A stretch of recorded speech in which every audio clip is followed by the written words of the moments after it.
पंखा बाबा ऊपर पंखा बाबा आशीर्वाद। एक गांव में लड्डू नाम का एक आदमी रहता था। वो बहुत होशियार था। अगर गांव में किसी को कोई मुसीबत आया तो वे उनके पास आते थे और लड्डू उनको अच्छे अच्छे सलाह देकर उनको भेजता था। लड्डू को बीवी और बच्चे थे। एक दिन वो कुछ काम पर दूसरा गांव जाकर वापस आ रहा था। इतने में अचानक से तूफान आया। तब लड्डू ने उसका स्कूटर को एक नारियल के पेड़ के नीचे रोका। तब जोर की हवा के वजह से एक नारियल उसका सर पर आकर गिरा। तब लड्डू घसकाकर नीचे गिर गया। थोड़ी देर के बाद होश आकर वो वापस घर के ओर निकल पड़ा। तब उसका खोपड़ी में एक चिप चला गया है कहकर उसको पता नहीं चला। ये सब उधर एक ढाबा में मुकुंद कहकर एक बच्चा ने देखा। लड्डू सीधा एक कपड़ों की दुकान में जाकर स्वामी जी बाबा के कपड़े खरीदा। वो पहनकर स्कूटर पर जा रहा था तो गांव वाले उसे हैरान से देखने लगे।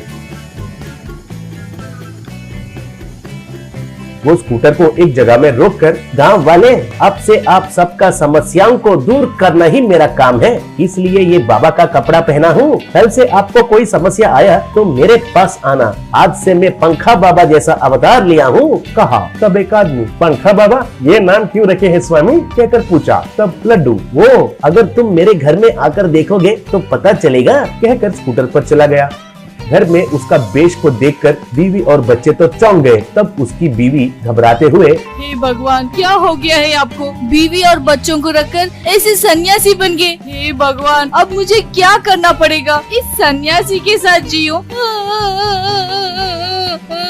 कहकर रोने लगी। तब लड्डू, कौन किसका बीवी है और कौन किसके बच्चे हैं? हम सब तो उस भगवान के बच्चे हैं। मैं सन्यासी नहीं बना हूँ, पंखा बाबा का अवतार लिया हूँ, कहा। तब बच्चों को कुछ समझ में नहीं आकर सर खुजालने लगे।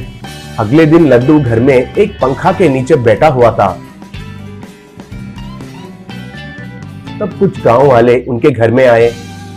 तब एक आदमी, बाबा जी, आप तो पंखा बाबा कहकर बोल रहे थे ना, वो क्या है, पूछा। तब लड्डू, अरे ओ मूर्ख, मैं तो पंखा के नीचे बैठा हूँ, दिखाई नहीं दे रहा है क्या? पहले तुम्हारा समस्या क्या है बताओ, कहा। तब वो आदमी, बाबा जी, आजकल मेरी बीवी के हाथों में मारपीट का पूजा ज्यादा हो गया है। मुझे इससे पहले तो कारण बताकर मारती थी तो थोड़ा मन को संभाल लेता था, लेकिन आजकल बेवजह मारने लगी है। वजह पूछे तो अब तुम जैसे बेवकूफ को वजह भी चाहिए क्या, कहकर और लगाने लगी है। इससे पहले तो हाथ और पैर का उपयोग करती थी, उनको तो मेरा शरीर सह पाई, लेकिन आजकल वो बेलन से मारने लगी है तो मैं नहीं सह पा रहा हूँ स्वामी, मुझे कुछ करके बचाइए बाबा जी, पूछा। तब एक औरत, मेरा पति पहले में तो रात में ही शराब पीता था, लेकिन आजकल दिन में भी शराब पीना शुरू किया। क्यों, कहकर पूछा तो नशे का मजा तुम्हें क्या पता, चाहिए तो तुम भी 2 पेग मारो, कहकर बहुत सता रहा है बाबा जी, बोली। तब एक बूढ़ा आदमी,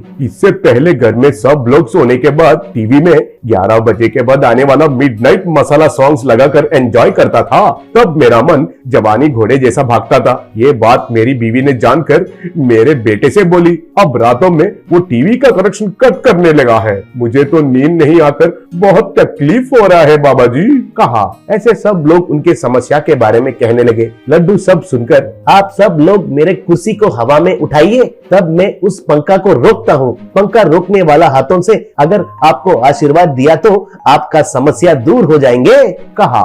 तब सब लोग मिलकर उस कुर्सी को उठाकर, जय पंखा बाबा, जय जय पंखा बाबा, जय पंखा बाबा, जय जय पंखा बाबा, कहकर पुकारने लगे। तब लड्डू उसका हाथों से फैन को रोककर उस हाथ से सबके सर छूकर, जाम फट जम्बलहट जीम बूम बिश आम फट मंगलहट जय पंखाय नमः, कहकर आशीर्वाद दिया। वे लोग तब कुर्सी को नीचे रखकर लड्डू को प्रणाम करके उधर से चले गए। ये सब देखकर उसका पत्नी और बच्चों का तो होश उड़ गया।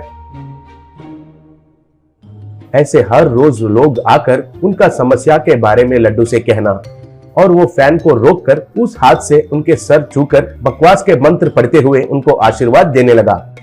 एक दिन स्कूल में मुकुंद का बेटा लड्डू का बेटा से लड्डू के सर पर नारियल गिरने के बारे में कहा। ऐसा है क्या? फिर तो उस दिन से पगला गया है, पहले उनको होश में लाना है, सोचा। ऐसे वो घर आकर फैन के बोल्ट्स को निकाल दिया।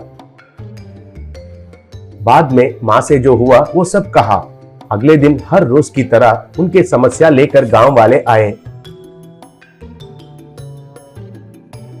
तब लड्डू, महाजन पहले फैन का स्विच ऑन कीजिए, फुल स्पीड में रखिए रेगुलेटर को, कहा। तब एक ने फैन का स्विच को ऑन किया।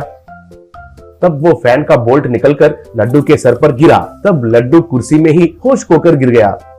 बाद में होश आकर खड़े होकर लड्डू, क्या हुआ है? ये क्या, मैं इन सन्यासी के कपड़ों में क्यों हूँ? आप सब कौन है और अंदर कैसे आ गए हैं? पहले सब लोग घर से बाहर जाइए, कहकर चिल्लाया। तब लोगों को कुछ समझ में नहीं आकर सर खुजालते हुए चले गए। ये देखकर बीवी और बच्चे खुशी से नाचने लगे। हे चिंकी चका, हे चिंकी चका, हे। तब से लड्डू फिर से मामूली बनकर उसका काम सही से करने लगा।